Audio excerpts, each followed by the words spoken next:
तैयार रहिए, स्टार्ट।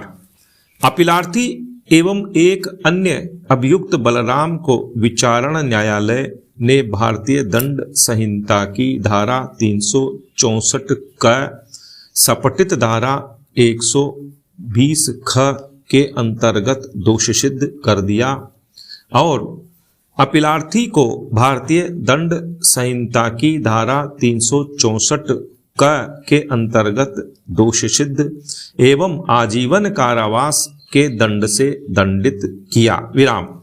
फिर भी धारा 120 ख के अंतर्गत आरोपों से उसे दोषमुक्त कर दिया विराम। अतः यह अपील प्रस्तुत की गई विराम। अभियोजन के कथानक के अनुसार पीड़ित 5-6 वर्ष का एक स्कूल छात्र था विराम। घटना के दिन 12/4/2007 को उसे स्कूल के गेट से अभियुक्त बलराम के द्वारा अपहृत कर लिया गया था विराम। अपीलार्थी और बलराम दोनों अंतिम बार पीड़ित के साथ देखे गए थे विराम। दोनों अभियुक्तों ने संस्वीकृति की थी कि बच्चों को अपहृत करने के बाद फिरौती की रकम न मिलने के कारण बच्चे की हत्या कर दी और उसके शव को छपरा में सरयू नदी के किनारे दफना दिया था विराम। बच्चे के कपड़े एवं अन्य सामान अपीलार्थी के घर से जब्त किए गए थे, किंतु पुलिस ने शव को बरामद करने का कोई प्रयास नहीं किया था विराम।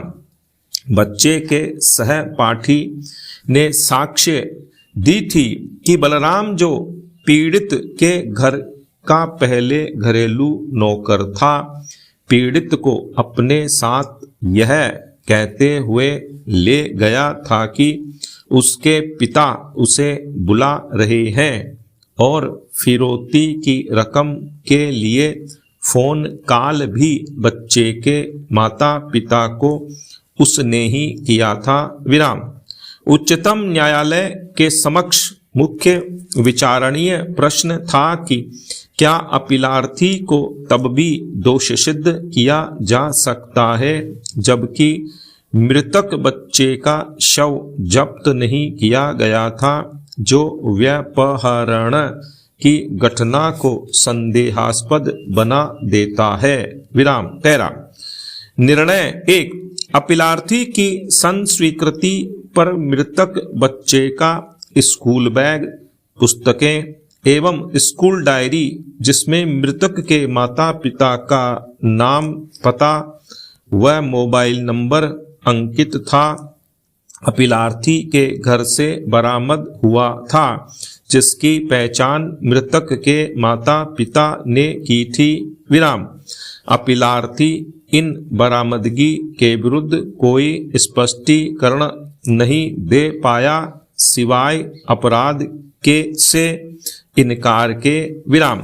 होटल मालिक जहां अपीलार्थी ने रुककर बच्चे के साथ भोजन किया ने बयान दिया कि अपीलार्थी बच्चे के साथ उसके होटल में आया था और खाना खाया था तथा टेलीविजन पर बच्चे के गायब होने की सूचना देखकर उसने अपीलार्थी एवं बच्चे दोनों को पहचान लिया तथा पुलिस को सूचना भी दी विराम।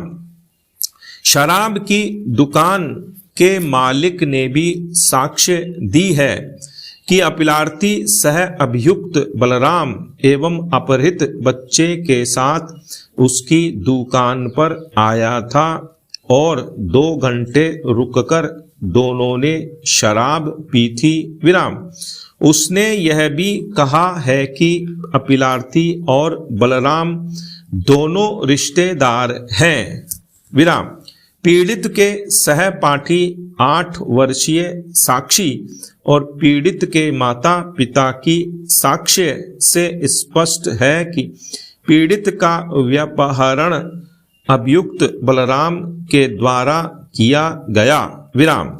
फिर भी उच्च न्यायालय ने इन तथ्यों पर विचार नहीं किया और उसे मात्र इस कारण संदेह का लाभ देकर दोष मुक्त कर दिया कि पीड़ित माता पिता से उसके द्वारा फोन से मांगी गई फिरौती की धनराशि संबंधी आवाज को रिकॉर्ड करके नमूने के रूप में पेश नहीं किया गया था विराम।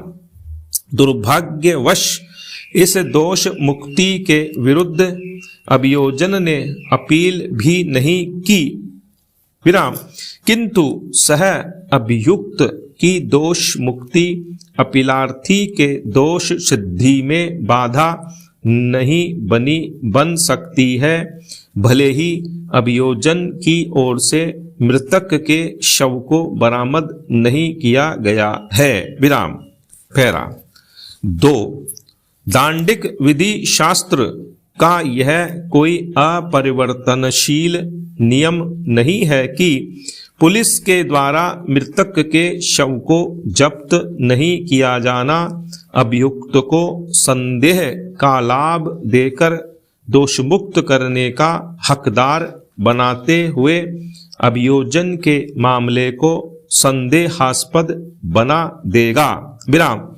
वर्तमान मामले के तथ्यों एवं परिस्थितियों में पुलिस द्वारा शव को जब्त न किए जाने में विफलता अपीलार्थी के द्वारा इन दोनों बिंदुओं पर स्पष्टीकरण की अनुपरिस्थिति किसी परिणाम का नहीं है कि पैरा 1 पीड़ित अंतिम बार अपीलार्थी के साथ देखा गया था और कि पैरा 2 मृतक से संबंधित वस्तुएं अपीलार्थी के बताए गए अनुसार उसके घर से बरामद हुई विराम। स्टॉप।